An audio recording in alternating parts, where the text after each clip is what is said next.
broadcast network, AFTERBUZZ TV. Over 20 million weekly downloads in over 150 countries, and your #1 source for after-show entertainment.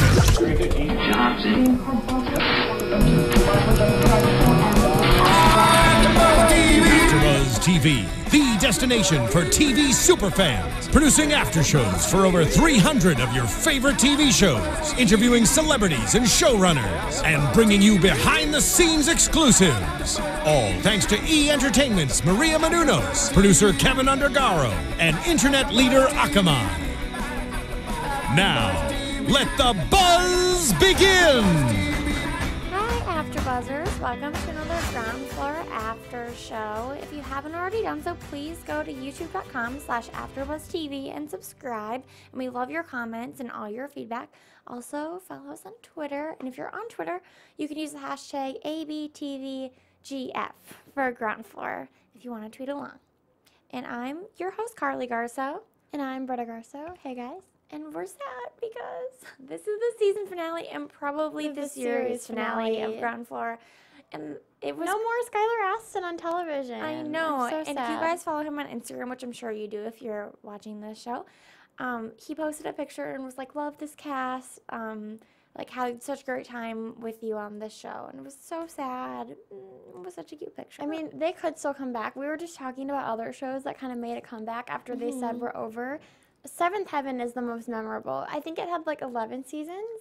Yeah, because they like left off on their 10th, and they had like that whole like series finale, and it was like a huge episode, and then they brought it back. Yeah, out of nowhere. And I'm pretty sure, I think One Tree Hill did the same thing. Because like, remember the series finale of Seventh Heaven was the 3 kids had twins, and then plus like another baby, so then there was like 7 new kids. It was weird. It was weird, but then they brought it back and like ignored the fact that they had just done that. Yeah, so I don't know, a few shows have done this, so hopefully, I mean, I'm hoping like there's so many different platforms now, like Hulu and Netflix, that maybe they'll bring it back for another season and have it like just be on Hulu or just be on Netflix. But make sure if you want to save AfterBuzz, the hashtag Ground Floor. save Ground Floor, hashtag save Ground Floor, like post it on Twitter and Instagram and anything. Let's get it going. Because people have been doing it. Because it's such a great show. So let's dive into this episode, shall we? So first we finally meet Ned. Well, actually we meet his daughter too, Amanda. So we meet Amanda and Ned, and Amanda isn't what I thought she would be like.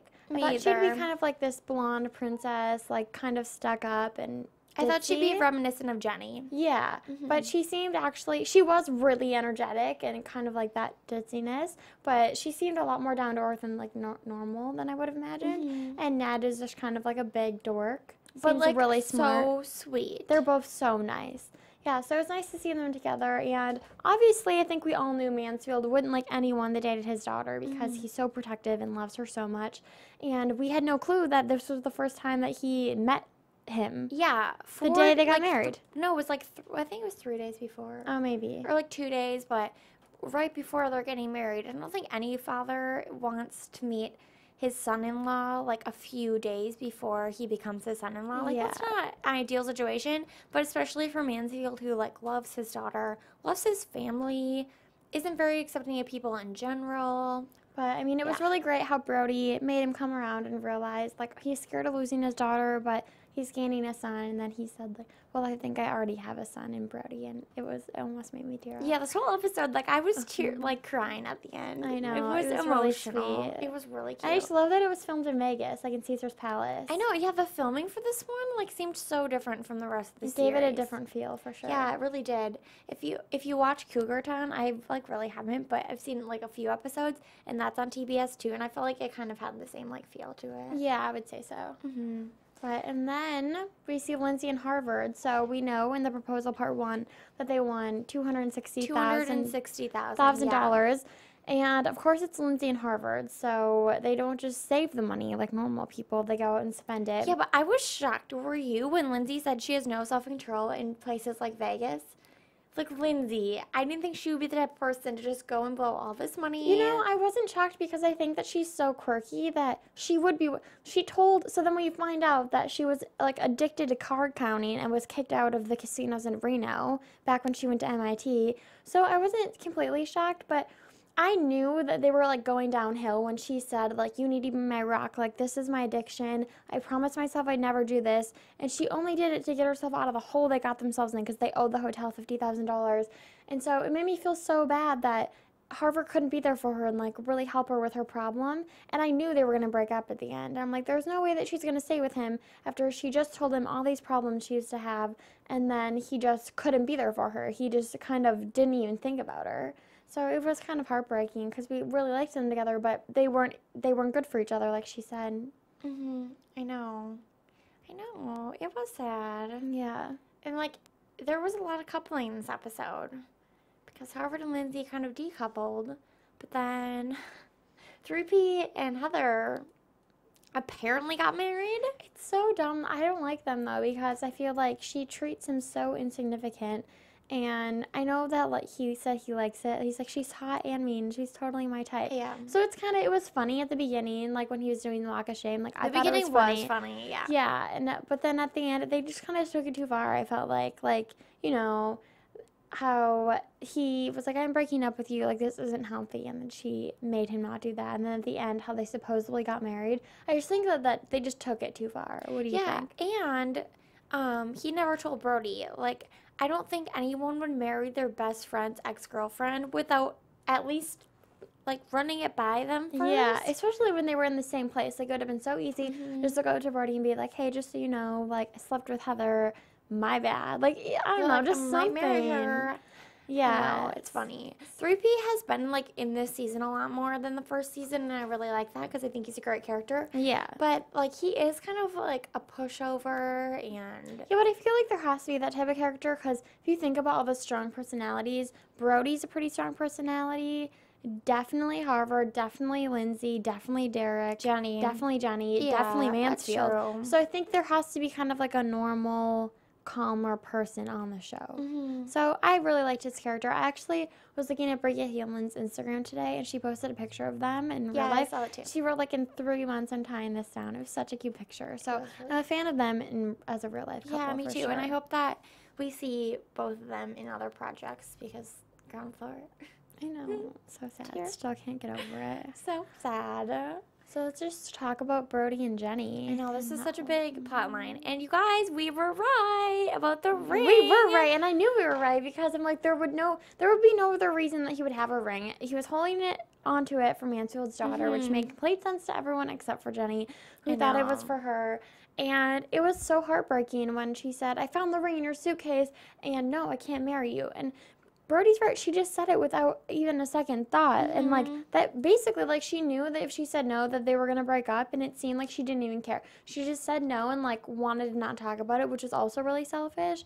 So, I don't know. I didn't really like how Jenny handled that. What do you think? Yeah, I don't like how she handled it either. But that's just kind of how Jenny and Brody are. Like, I feel like he's always so 100% into it, and she's not, which isn't unfair. Which is unfair. But I get that, like, she was scared, but it's just kind of unfortunate because he wasn't going to ask her, and they would have never had that, like, conversation. They would have had it, though. Eventually, if she didn't assume that. I could see the whole thing happening. Didn't we say something about Jenny coming around and proposing? I think we did. I think we'll we have did. To go back and look. We called this whole situation. Yeah. I mean, it was so obvious that he wasn't going to propose and that they were going to have a big fight about it. And so we were right about that. But I didn't think that she would say no. Like we said, like, she'll probably be like, oh, let's just talk about this a little bit more, you know, get into it and then decide. But she just flat out said no, which I felt so bad. But you know what? Through this whole experience, what I really loved was how Brody wasn't even thinking about himself. Like, basically, his girlfriend has told him that she's never going to marry him, and all he wanted to do was help Mansfield get to his daughter's wedding, because Mansfield was like, I'm not going, I don't like Ned, I don't support this marriage, and Brody went into his hotel room, like, kind of didn't even acknowledge that Jenny was there with Mansfield. He didn't even ask why, which just sat him down, was like, your suit's in the other room, like, you need to go to this wedding, you need to be there for her, because she loves him, and you love her, and I just really loved the fact that Brody just put everything he was going through aside, which was a huge, probably the biggest thing he's ever gone through. The woman that he thought he was going to marry, like, just flat out said no to him, and he just is there for Mansfield 100%. Yeah, and, like, if this really is the last episode, they just came, like, so full circle, and, like, Jenny came to Mansfield to ask for advice, and then she kind of helped him, and then Brody came there to help him, and then, like, they all just kind of helped each other, and that's how this whole show has been. Like, there's, like, motivational talks and positive thoughts from, like, mostly him to them, but then, like, they were the ones that kind of turned around for him. I know, and then I think at the end we kind of all saw it coming, but when Jenny kind of had, like, a light bulb moment when Brody was giving his speech to Mansfield about sometimes, like, the things that scare you are, like, worth it if, you know, you love them. And because he was scared that his daughter was getting married, and then Jenny was, like, had her pretty thinking face on, and then she asked Brody to marry her. And I think we all saw that coming. I think, once she, like, was looking at them talking and, like, just, you could tell she didn't want to, like, lose him kind of thing. Yeah, well, exactly, obviously. And I actually think Bridget Keelan did a really great job acting in that scene. I did It felt really believable. I mean, I always thought she was a pretty good actress, but I didn't see her as, like, such a serious role until then. So now I really want to see her in more things. Yeah, she got, like, I literally, like, tears were coming in my eyes. Yeah. It was so sad, like, because she was, like, happy and scared, but she just, like, asked him to marry her, which is so appropriate for them, because I think Brody would have married her any day, like, any day she asked. Yeah, exactly. And we've talked about this before, but she's just been a strong female in the whole show. So to ask, like, your boyfriend to marry you is a pretty strong female move. What? So, I mean, that's how they left it, and I don't know, it's so hard to say. Like, if it does come back for another season, obviously we're going to see them planning a wedding, which would be so much fun, and everyone would be in it, and so I really want to see that. But I don't we know just if it's want going it to come back, and if it doesn't, I mean, it was a great series finale. I love the 2 parts because we've never had a 2-part episode on the show, and, like, sometimes like, comedies, obviously you only really need half an hour, but then, like, this was a really complex, like, situation, so definitely 2 episodes were needed. Yeah, so I do think if this is the series finale, they ended it really well. We know that Brody and Jenny will end up together. We know Mansfield's daughter is getting married. We don't know what's going on with Pete and Heather. Like, they apparently got married. Yeah. That caught me off guard way after. So, I mean, it wasn't like a happily ever after moment because it was definitely a cliffhanger. But I'm okay with it if this is how it's ending. Yeah, but I would have loved to see, like, Brody and Jenny actually get married. Oh, I know. I mean, they look like a bride and groom. They just do. They look like the cake toppers. They totally do. They're just perfect looking couple. I guess we'll have to wait and see. I know. I don't know. But save ground floor, TBS. Yeah. Please. Thank you guys for watching every week with us. I know. Thank you, because we've wanted to do this show since season 1, and then we did it this season, so at least we got to do that. Yeah. Is that it? Anything else? No, not really. It was a great season finale. It's a good run. Yeah. Hope you guys enjoyed. Let us know in the comments below on YouTube. Yes, please. We'd love to hear back from you. Yes. Thank you guys for watching. Do you want to tell them where they can find you on social media? Yes. You can find me on Twitter and Instagram at Britta_Garsow. And you can find me on Twitter and Instagram at Carli_Garsow. That's it. Thank you, guys. Bye, ground floor. From executive producers Maria Menounos, Kevin Undergaro, Phil Svitek, and the entire AfterBuzz TV staff, we would like to thank you for listening to the AfterBuzz TV network.